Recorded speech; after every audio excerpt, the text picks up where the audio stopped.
परीक्षित हो, प्रहलाद किस प्रकार से भगवान के नाम स्मरण मात्र से भगवान की प्राप्ति की, और जो सुख बड़े बड़े संतों साधु मनुष्यों भगवान विधाता को भी नहीं मिलता बोध में बैठने का, वो सुख प्रहलाद को मिला। श्री सुखदेव जी महाराज कहते हैं कि देखो ऐसा भी नहीं कि हम भगवान को याद करते हैं, हम भगवान को याद तो करते हैं, लेकिन कब करते हैं? कब करते हैं?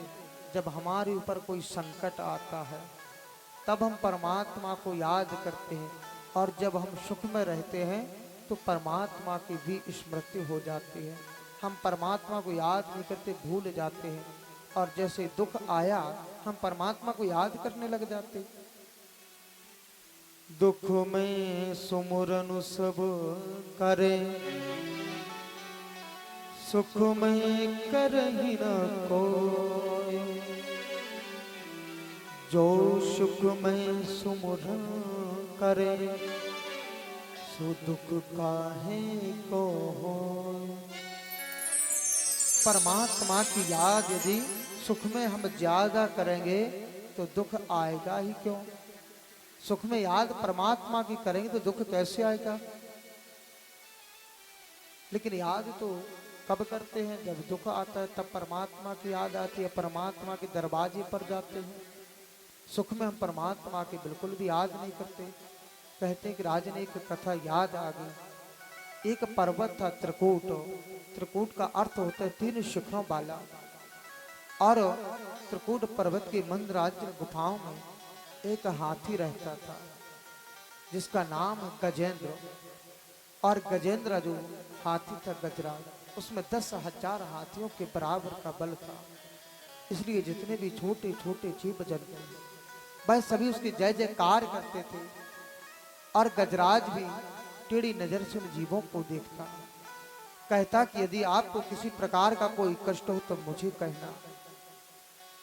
गजेंद्र महाराज 50 पत्नियां और 150 पुत्र थे, इतना बड़ा परिवार था। और गजेंद्र के मन में अभिमान हो गया, जो जितने छोटे छोटे जीव जंतु सभी जय जयकार करते थे, गजेंद्र के नाम से विभूषित किया गया। अभिमान मन में आ गया।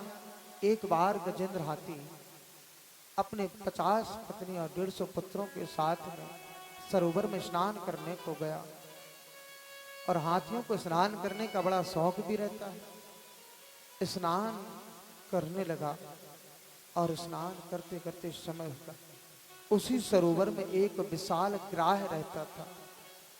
उस विशाल ग्राह ने आकर के गजेंद्र हाथी के पैर को पकड़ लिया। कुछ समय हुआ तो गजेंद्र हाथी ने सोचा कि चलो, जब उसे मालूम चला कि हमारा पैर किसी ने पकड़ रखा है, तो मन में विचार किया कि चलो छोटा मोटा जीव जंतु होगा, जब पता चलेगा कि गजेंद्र महाराज के पैर को हमने पकड़ा है तो आकर के हमसे क्षमा याचना करेगा, आकर के क्षमा याचना करेगा।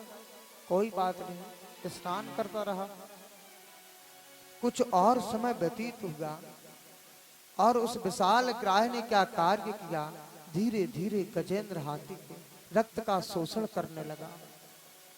अब जैसे हाथी की शक्ति कमजोर पड़ने लगी, शक्ति जब कमजोर पड़ने लगी और उसने नीचे नजर डाल करके देखा, तो क्या देखा कि एक विशाल ग्राह ने उसके पैर को पकड़ रखा है।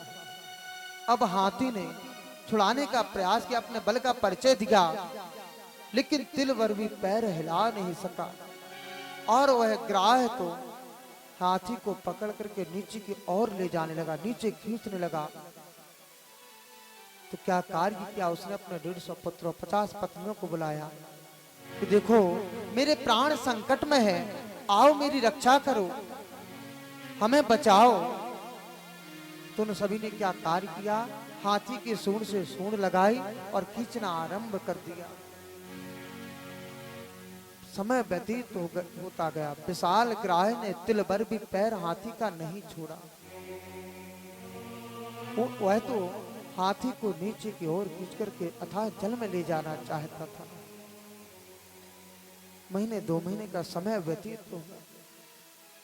खींच करके नीचे ले जाता रहा। तो पुत्रों ने क्या कार्य किया, अपनी सूंड हटाई और जाने लगे। हाथी ने पुकारा कि अरे हमें संकट की इस घड़ी में छोड़कर के कहां जाते हो, कहां जा रहे हो? तो गजराज के पुत्रों ने कहा कि पिताजी आप हैं कि बाहर आने का नाम नहीं लेते और नीचे की ओर चले जा रहे, हमारे बस में अब और नहीं। तो उस गजेंद्र हाथी ने कहा अपनी पत्नियों से, देखा देवी, जिन पुत्रों का हमने लालन पालन पोषण किया, जिनके ऊपर हमने अपना सर्वस्व समर्पित कर दिया, वह आज संकट की स्थिति में छोड़ करके जा रहे हैं। बच्चे चले गए। बेचारी पत्नियां क्या करती हैं, 10-5 दिन और खींचती रही, लेकिन विशाल ग्राह ने तिल भर भी पैर हाथी का नहीं छोड़ा। 10-5 दिन पत्नियों ने और खींचा, वो भी जाने लगी। तो हाथी ने कहा कि आप लोग कहां जाती हैं हमें छोड़ करके? तो उन्होंने भी कह दिया कि आप तो बाहर आने का नाम नहीं लेते, नीचे की ओर चले जा रहे हैं और अब हमें भी सामर्थ्य नहीं है। अपने सूंड हटाई, वो भी चलने लगे। हाथी ने मन में विचार किया कि देखो, इतना सब कुछ हमने पत्नी बच्चों के लिए, सर्वस्व इनके लिए समर्पण कर दिया, और आज जब हमारे प्राणों की बारी आई, संकट की बारी आई, तो ये सभी छोड़ करके चल दिए। अरे इनसे क्या मांगे, क्या सहायता मांगे? तो गजेंद्र हाथी ने बड़ी सुंदर स्तुति की। नाम किसी देवी देवता का नहीं ले रहा, और उसे हम गजेंद्र मोक्ष भी कहते हैं। इसका एक अनुष्ठान भी किया जाता है। बड़ी सुंदर स्तुति की कि जिनकी कृपा के बिना वृक्ष का एक पत्ता भी नहीं हिल सकता, जिनकी कृपा के बिना सूर्य चंद्रमा प्रकाश नहीं दे सकते, वह आकर के हमारी रक्षा करें। वनस्पतियों के जो अधीश्वर हैं, जो स्वामी हैं, जो जन्म लेने पर भी अजन्मा है, निर्गुण होने पर सगुण, सगुण होने पर निर्गुण है, वह आकर के हमारी रक्षा करें। जिनकी कृपा से संपूर्ण संसार चलता है, वह आकर के हमारी रक्षा करें। बड़ी बड़ी देवी देवता सज धज करके तैयार बैठे हैं कि गजेंद्र के प्राण संकट में है, वह हमें पुकारे, हम जाएं और उसे बचाएं। और जब गजेंद्र तो नाम किसी का नहीं लिया, केवल स्तुति करता जा रहा, तो भगवान शिव जी बोले कि देखो, बचाने तो हम भी नहीं जा रहे। बोले क्यों? क्योंकि नाम हमारा लिया नहीं, जब हमें बुलाया नहीं तो हम क्यों जाएं? हम नहीं जाते। अरे नाम इस स्थिति में नहीं याद आ रहा था, भोले बाबा कह देता, भोले भंडारी कह देता, बम बम बोले कुछ तो कह देता। दुर्गा जी बोले देखो, बचाने तो हम भी नहीं जा रहे। क्यों? बोले नाम तो हमारा भी नहीं लिया। और भी देवी देवता का, ब्रह्मा जी कहने लगे कि बचाने तो हम भी नहीं जाते, क्योंकि नाम हमारा भी नहीं लिया, हम क्यों बचाने जाए? लेकिन गजेंद्र बड़ी सुंदर स्तुति करता था। लेकिन भगवान प्रभु नारायण ने मन में विचार किया कि जो नाम किसी का नहीं, वही तो हमारा नाम है। जो किसी का नाम नहीं, वही हमारा नाम है। गजेंद्र के प्राण संकट में है, उसे बचाना चाहिए। तो भगवान ने क्या कार्य किया, गरुड़ जी को बुलाया कि गरुड़ जी शीघ्र आइए, गजेंद्र हाथी के प्राण संकट में, उसे बचाना है। तो जैसे गरुड़ जी को बुलाया, तो गरुड़ जी के मन में भी अभिमान आ गया कि भगवान को जहां कहीं भी जल्दी जाना पड़ता है, हमें बुलाते हैं, हमारी पीठ पर बैठ करके जाते हैं। ऐसा अभिमान गरुड़ जी के मन में आ गया। तो गरुड़ जी ने कह दिया कि हाँ प्रभु आ रहे हैं, अब आने में थोड़ा बहुत समय तो लग जाता है। भगवान ने विचार किया कि चलो इनको भी अभिमान आ गया। फिर बुलाया कि गरुड़ जी शीघ्रता कीजिए, गजेंद्र के प्राण संकट में हमें जाकर के शीघ्र बचाना है। गरुड़ जी ने कहा कि हाँ हाँ प्रभु आ रहे हैं, थोड़ा तो विलंब होगा। और जैसे ही गरुड़ जी आए, भगवान बोले भाई देर लगा दी। बोले हाँ हाँ ठीक है, जो भी है आप शीघ्र हमारी पीठ पर विराजमान हो जाइए, जल्दी चलिए।